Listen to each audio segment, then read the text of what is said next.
Salut à tous, j'espère que vous allez bien. Alors tout d'abord, je vous souhaite une excellente année 2025. Je vous souhaite beaucoup de réussite dans tout ce que vous allez entreprendre sur cette année et surtout une excellente santé parce que c'est le principal. Alors aujourd'hui, dans cette vidéo, on a plusieurs choses à voir. Déjà, on va faire le point sur ce qui s'est passé sur Bitcoin parce que pour l'instant, le scénario latéral que je vous ai présenté il y a quelques jours est en train de se dérouler parfaitement. Mais attention parce qu'il y a des éléments qui peuvent venir contrecarrer ce scénario-là. Donc on va aller analyser tout ça, on ira aussi analyser Ethereum, et bien entendu on parlera des altcoins, parce que j'ai l'impression qu'ils sont en train de se réveiller, surtout qu'en plus quand on regarde la dominance du Bitcoin, il y a des choses à dire. Alors juste avant de commencer cette vidéo, pour ceux qui ne me connaissent pas, je m'appelle Louis, je vous partage 2 à 3 fois par semaine mes analyses sur le marché des crypto-monnaies, donc si cette thématique vous plaît, n'hésitez pas à vous abonner. Et bien entendu, il faut que vous ayez en tête que tout ce que je vous présente en vidéo, tout ce que je vous partage, etc. n'est pas à prendre comme un conseil en investissement et qu'il faut vraiment que vous puissiez faire vos propres recherches avant d'investir sur quoi que ce soit parce que je ne suis pas un conseiller financier. Alors on va pas perdre plus de temps et on va rentrer directement dans le vif du sujet avec l'analyse de Bitcoin.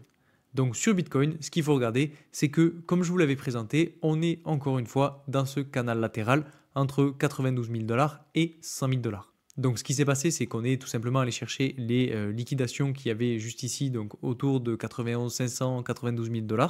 Et en fait, on est venu chercher les stops qui étaient juste ici, en dessous des derniers plus bas qu'on avait à ce niveau-là et à ce niveau-là. Et comme vous le voyez, on est même allé juste en dessous du niveau de support que j'ai matérialisé, donc autour de 91 700 $ pour justement aller chercher toutes les liquidations qu'il y avait à ce niveau-là. Et maintenant, si on regarde la map des liquidations, on voit que toutes les liquidations qui étaient restées donc autour de 93 300, autour de 92 200 ou encore un petit peu plus bas autour de 91 800, eh bien le prix est allé les chercher. Donc ce qu'il faut regarder, c'est que maintenant, il y en a d'autres qui se sont positionnés, donc on a bien des liquidations encore plus bas autour de 90 000. Mais bon, pour l'instant, c'est pas assez significatif, j'ai envie de dire, parce que quand on regarde le prochain niveau le plus proche du prix actuel, c'est la zone d'intérêt autour des 100 000 $ avec beaucoup de liquidations. Et si on regarde sur du un petit peu plus court terme avec un intervalle de 3 jours, on voit même que les liquidations sont autour de 99 200, 300. Donc ce qui pourrait très bien se passer, c'est qu'on aille chercher juste cette petite poche de liquidation pour ensuite repartir à la baisse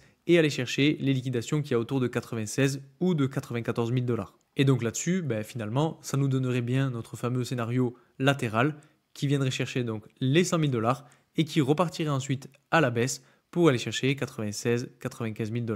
Donc ça, ce serait le scénario à court terme. Et honnêtement, si on se limite à des liquidations autour de 96, 95 000 $, c'est pas très grave parce qu'on sera toujours sur une tendance haussière à plus court terme. Et donc pourquoi pas même aller chercher le gap qu'on a juste ici qui a toujours pas été comblé.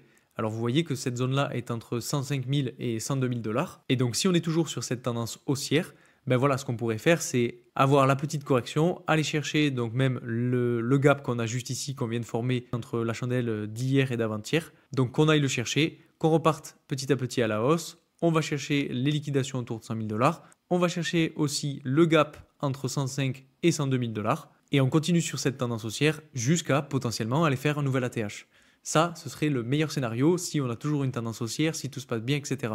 Par contre, ce qu'il faudra regarder, c'est que on a toujours ce canal haussier qu'on peut agrandir un petit peu et qui peut là aussi servir de résistance parce qu'on sera venu le retester. On sera à la fois aussi donc, dans le gap qu'on a juste ici et donc on pourrait s'attendre là aussi à avoir de la correction. Donc dans tous les cas, si on a une tendance haussière, on viendra sûrement corriger ici pour pourquoi pas revenir tester les 100 000 $ et repartir, etc. Donc ça, ce serait l'un des meilleurs scénarios de faire ce type d'évolution haussière avec une forme d'escalier. Mais attention parce que ce que je voulais vous montrer aujourd'hui, c'est qu'on pourrait avoir un deuxième scénario dont je vous ai déjà parlé d'ailleurs et qui pourrait donc être une fausse cassure haussière donc, de ce canal pour ensuite être rejeté et finalement faire une espèce de retournement pour aller chercher les gaps qu'on a juste ici et pourquoi pas même retourner chercher le niveau de support des 73 000 $. Alors ça, ce serait vraiment le scénario le plus baissier, mais il faut quand même l'avoir en tête parce qu'on pourrait avoir un piège baissier à ce niveau-là. Donc dans tous les cas, honnêtement, je pense que les 100 000 $, on ira les chercher pourquoi pas la semaine prochaine, mais il faudra quand même se méfier parce que la tendance à très court terme est pour l'instant haussière, mais si on regarde sur du un petit peu plus long terme, on va dire, on est quand même sur une tendance baissière. On n'est pas venu chercher le plus haut sommet qu'on a juste ici et qu'on a fait autour du 26 décembre. Et donc tant qu'on ne le casse pas à la hausse, on ne peut pas vraiment dire qu'on est reparti en tendance haussière sur du un petit peu plus long terme. Et puis deuxième chose par rapport à ça, sur lequel il faut faire très attention, c'est le RSI. Parce que comme vous l'avez sûrement vu, j'ai tracé cette tendance baissière sur le RSI qui pourrait justement être touché suite à ce rebond-là. On va chercher le gap, on réintègre, on casse à la baisse et on va chercher les zones d'intérêt qu'on a juste ici. Et donc sur le RSI, on pourrait faire ce sommet à ce niveau-là, on va chercher la tendance et on continue de corriger pour aller chercher les zones de survente. Ça, c'est vraiment un scénario qu'il faut avoir en tête et qui se fera sur du court terme. Par rapport à ceux qui ont vu ma précédente vidéo et justement par rapport à mes prédictions sur l'année 2025, vous savez que je suis très très haussier sur 2025. Je vous ai d'ailleurs présenté plusieurs graphiques qui le montrent. Et d'ailleurs, justement, aujourd'hui, peut-être que je vais vous présenter 2-3 graphiques à voir si j'ai le temps. Mais je voulais quand même vous prévenir parce qu'à court terme, on va avoir des zones très importantes à surveiller et notamment le support autour de 91 000, 92 000 dollars. Donc, pour résumer rapidement sur Bitcoin, ce qui pourrait très bien se passer, c'est qu'on vienne chercher justement ce gap qu'on a laissé à ce niveau-là. Donc, soit qu'on vienne le chercher en premier, qu'on reparte à la hausse, qu'on aille chercher le second gap juste ici, soit on va chercher les 100 000 dollars, on va chercher le gap entre 102 et 105 000 et on repart à la baisse, chercher celui-ci qui sera notre première zone d'intérêt et ensuite deuxième zone d'intérêt autour de ce niveau-là. Donc on a plusieurs niveaux très importants à connaître et surtout à surveiller. Et par rapport à ça, justement, par rapport à ce scénario potentiellement plus baissier que haussier à court terme, je voulais vous parler du Nasdaq parce que sur le Nasdaq, ce qu'il faut regarder, c'est qu'on a cassé la tendance haussière. Sur les derniers jours, donc là vous le voyez, on avait une tendance haussière qui avait fait office de support jusqu'à aller chercher des zones de surachat sur le RSI et ensuite, paf, on a dégringolé et on a cassé la tendance haussière. Ce qui est assez propre d'ailleurs, c'est qu'on est venu se reposer dessus, on a rebondi et là on a fait une réelle cassure. Donc ce qu'il faut regarder là-dessus, c'est que on a un gap qui est juste ici au-dessus de la ligne de tendance qui pourrait pourquoi pas venir être comblé avant de continuer la tendance baissière et aller chercher le niveau de support avec, si on le trace, peut-être quelque chose comme ceci. Et donc bien entendu, si on a un Nasdaq qui est baissier et qui perd une dizaine de pourcents, alors je vais peut-être le tracer autrement, mais si depuis aujourd'hui jusqu'au niveau de support il perd 7%, eh bien on aurait des crypto-monnaies qui risquent d'être dans le rouge elles aussi.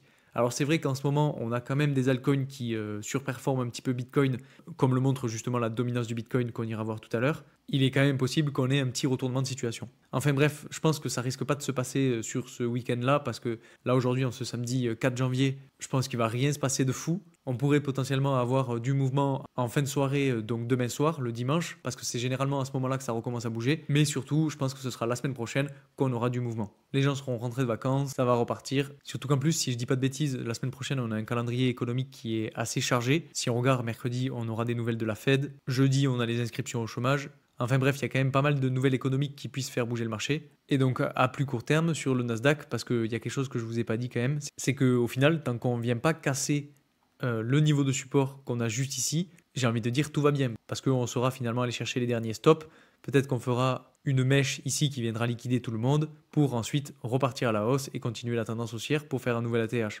Et donc là, ce serait assez bon signe pour le marché des cryptos, puisque sur Bitcoin, ça voudrait potentiellement dire qu'on irait juste chercher les supports et qu'on continue tout simplement dans le canal latéral. Donc ça, ce serait pas trop mal, surtout si on a des nouvelles économiques qui sont positives. Ensuite, je voulais vous parler de la dominance du Bitcoin avec un graphique que j'ai trouvé sur Twitter et qui est plutôt intéressant, puisqu'en gros, il nous identifie un potentiel pattern descendant avec, donc si on zoome un petit peu plus, vous voyez une tendance baissière, un triangle sur lequel on va chercher à la fois le support et la tendance baissière et une cassure à la baisse du triangle.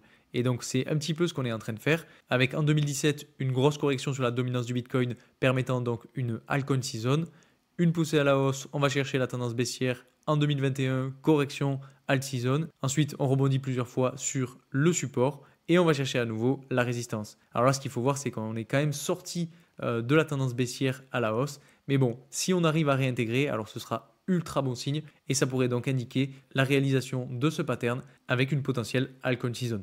Donc je trouve ce graphique plutôt intéressant parce que ça fait très longtemps qu'on parle d'altcoin season et honnêtement, comme je vous le dis, je pense que c'est 2025 l'année qui va être la plus importante, la plus décisive, celle dans laquelle on va faire le plus d'argent, que ce soit sur Bitcoin, que ce soit sur Ethereum ou que ce soit même sur tous les altcoins.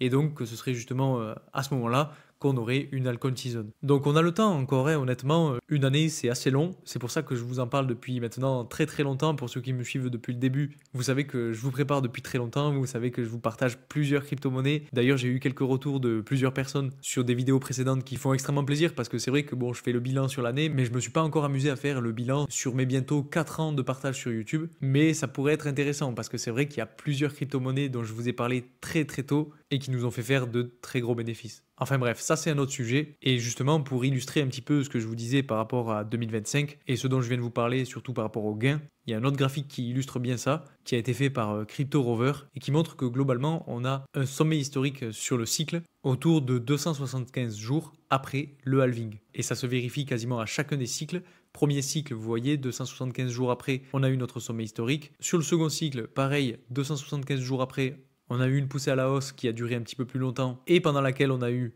un sommet historique, etc. Et donc, ce qui nous attend pour la suite, donc 275 jours après, ça nous amène en fin d'année 2025, voire en 2026, avec un potentiel ATH. Et donc, si vous voulez avoir une idée de où est-ce que pourrait aller le prix du Bitcoin à ce moment-là, eh bien, je vous invite à aller voir ma précédente vidéo. Et si vous ne l'avez pas vue, je vous la mets en haut à droite et en description. Donc, je voulais quand même vous partager ça pour un petit peu contraster avec les nouvelles à court terme, puisque oui, à court terme, c'est pas ultra positif. Mais ce qu'il faut savoir, c'est qu'en crypto-monnaie, les gains ne sont pas immédiats, il faut savoir être patient et il faut savoir garder son calme et prendre son mal en patience. Si on regarde maintenant ce qui est en train de se passer sur Ethereum, eh bien tout simplement, actuellement, là où je tourne la vidéo, on est venu chercher le niveau de résistance autour de 3644 $, qui était un objectif suite au rebond qu'on a eu juste ici sur le niveau de support autour de 3270. Donc pour l'instant, si on dézoome un petit peu plus sur Ethereum, on est quand même sur une tendance qui est plutôt latérale. Vous voyez, on a une résistance juste ici autour de 4100 et un support autour de 2200 à peu près. Et donc, on fluctue petit à petit entre ces deux niveaux. Donc là, ce qu'il faut regarder, c'est qu'à plus court terme, oui, on a eu du rebond, mais bon, on était quand même sur des niveaux de résistance et donc on avait enclenché une petite tendance baissière. Donc il ne faudrait pas qu'on continue justement cette tendance baissière pour retourner chercher le support, parce que là, pour le coup, ça pourrait faire très mal. Alors bon, honnêtement, ce n'est pas le scénario que je privilégie parce que on voit quand même qu'on a eu une grosse phase de consolidation à ce niveau-là, qu'on est ensuite sorti à la hausse. Et je pense que si on doit corriger, eh bien, on ira chercher justement ce niveau de support qui était donc anciennement niveau de résistance de la phase d'accumulation. Ça, ce serait possible, surtout qu'on ferait un espèce de pattern en épaule, tête, épaule et qu'on viendrait le finaliser ici, avec donc une zone d'intérêt autour de 2860. Et donc, si on a notre fameuse correction sur Bitcoin, Ethereum pourrait suivre et donc faire ce type d'évolution. Par contre, si on a une évolution à la hausse pour Bitcoin et qu'Ethereum suit, prochain niveau de résistance, ce sera bien évidemment les 4100 $. Donc je pense qu'actuellement on est sur un point pivot, on va voir ce que ça va donner. Il est possible que ça bouge pas trop autour de ce niveau jusqu'à la fin de la semaine, donc c'est-à-dire jusqu'à demain soir, et que finalement on ait une décision la semaine prochaine. Dans tous les cas, ce qu'il faut regarder, c'est qu'on a un énorme gap juste ici, un petit peu comme pour Bitcoin, entre 3700 et 3840, qui pourrait donc être une très bonne cible pour ensuite repartir à la baisse, aller chercher le gap qu'on a créé avant-hier. Et après, comme pour Bitcoin, il faudra surveiller très fortement ces niveaux de support parce que si on casse à la baisse, comme je vous l'ai dit, on ira chercher plus bas les poches qu'on a juste ici et les niveaux de support. Et donc maintenant, si on parle des altcoins, alors je vous disais qu'on pouvait avoir une continuation de la correction et donc une continuation de cette espèce de canal baissier pour aller chercher justement les 0,618 de Fibonacci. Et ça aurait été, si je les retrace comme ceci, vous voyez qu'on avait des 0,618 de Fibonacci pile sur le niveau de support juste ici. Donc là, honnêtement, ça aurait été parfait puisque ça faisait plusieurs fois qu'on venait taper cette résistance et donc logiquement, on aurait eu un escalier qui se poursuive avec une correction pour aller chercher ce niveau-là. Alors bon, comme vous le voyez, ça s'est pas du tout passé comme ça. On est venu casser à la hausse le niveau de résistance et donc le canal baissier. Donc c'est plutôt bon signe, j'ai envie de dire, puisqu'on a cassé la tendance baissière. On est allé chercher le gap qu'on avait juste ici. Maintenant, la prochaine zone d'intérêt, elle est juste ici. Et on est peut-être en train de réaliser un nouveau canal haussier qu'on pourrait tracer peut-être comme ceci. Et donc, qu'on pourrait continuer d'évoluer comme ceci en allant chercher la borne haute, puis ensuite la borne basse, etc. Ah oui, et juste avant de finir, je voulais aussi vous montrer Solana parce que sur Solana, on a bien eu notre fameux rebond dont je vous ai parlé dans ma précédente vidéo. Ici, on avait une grosse zone de confluence entre pas mal de choses, que ce soit les 0,618 de Fibonacci, la tendance haussière long terme et le bas de canal, et même le RSI d'ailleurs. Donc c'était très très propre, on avait beaucoup d'indicateurs qui nous montraient qu'on pouvait avoir un potentiel rebond. Et bien c'est exactement ce qu'on a eu. On a bien rebondi et on est même sorti de la tendance baissière. Donc là aussi, c'est plutôt bon signe. Maintenant, peut-être qu'on va venir retester le canal baissier pour ensuite continuer d'évoluer à la hausse. Mais dans tous les cas, ça ne m'étonnerait pas que la poussée à la hausse se poursuive puisque vous voyez que sur le RSI, on est allé chercher les zones de survente. Et donc, logiquement, enfin généralement, on se dirige suite à ça dans des zones de surachat. Enfin bref, ça c'était juste pour vous montrer que l'analyse technique, ça a du bon quand même. Ah oui, et puis aussi, si vous cherchez une plateforme de trading pour acheter vos cryptos, pour vendre vos cryptos, pour faire du trading spot, futur, etc., Vous avez la plateforme BitGet, qui est la plateforme que j'utilise personnellement. Et bien entendu, pour ceux qui n'ont pas de compte, vous avez mon lien de parrainage en description qui vous permet d'avoir moins 10% sur tous vos frais de transaction, d'avoir aussi un bonus à l'inscription. Et en plus de ça, ça permet de soutenir la chaîne. Donc surtout si ça vous intéresse, n'hésitez pas à l'utiliser. Et puis bien entendu, si vous avez la moindre question, mettez-la moi en commentaire, je répondrai à tout le monde. Et comme d'habitude, si vous avez aimé cette vidéo, n'hésitez pas à mettre un like, à commenter, à la partager à vos amis, parce que c'est ce qui fait grandir la chaîne, ça coûte rien, c'est totalement gratuit. Et puis moi je vous partage tout ça gratuitement. Donc un grand merci à ceux qui l'ont fait et à ceux qui le feront. Et puis moi je vous dis à très vite pour une nouvelle vidéo. Salut!